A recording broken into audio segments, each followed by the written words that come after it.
Nous devons bien voir ce qu'est l'Église. Elle est une chose immense.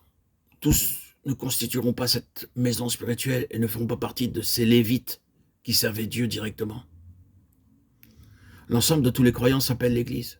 Mais il y a l'Église dans les faits et l'Église dans l'expérience. L'Église dans l'expérience consiste à servir Dieu sur la base de la mort et de la résurrection. Cela implique de refuser à son âme ce qu'elle veut. C'est mourir à soi-même. Nous ne devons pas nous contenter de répéter des vérités que d'autres ont apportées. Nous devons les vivre, étant constitués d'après ce que nous disons.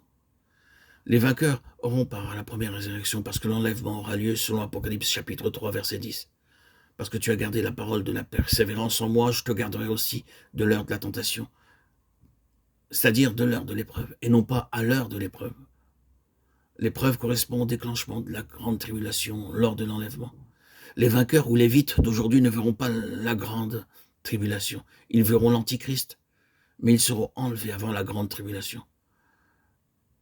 Par leur présence sur la terre, ils représentent la puissance spirituelle qui s'oppose à Satan. Ils seront enlevés avant la grande tribulation. Après, Satan régnera. Celui qui combat et qui est intégré dans le plan divin sait qu'il s'agit d'une lutte.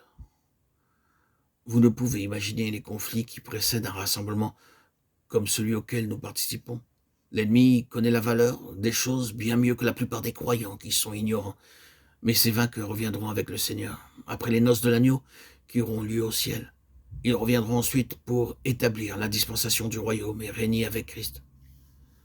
Et tout cela donne au message une très grande exigence. Le message de Dieu est impératif et incontournable.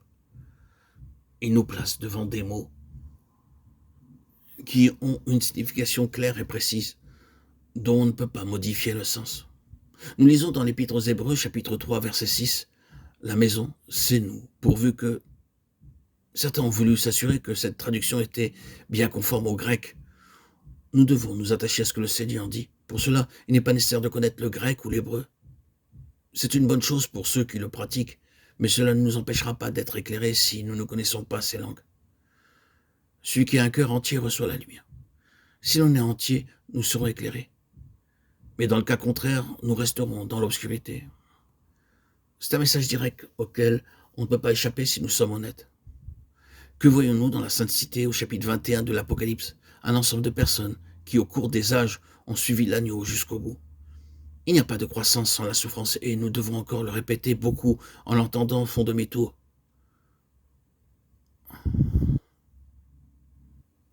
Je cite souvent la mort de Jean Hus, le Hongrois, au XIVe siècle. Il en savait bien moins que nous, mais son cœur était entier.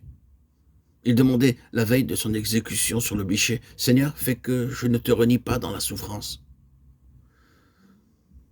Nous verrons ces hommes au ciel, ils auront leur place et ils régneront. Il n'y a pas de vainqueurs, de fils qui seront enlevés sans être passés par la souffrance. Comment faut-il considérer ce terme de souffrance? Il y a des souffrances que nous sommes tous appelés à connaître, et il n'est pas nécessaire d'être chrétien pour souffrir. Le monde souffre parce qu'il est sous la condamnation du péché. C'est un monde dans le tourment.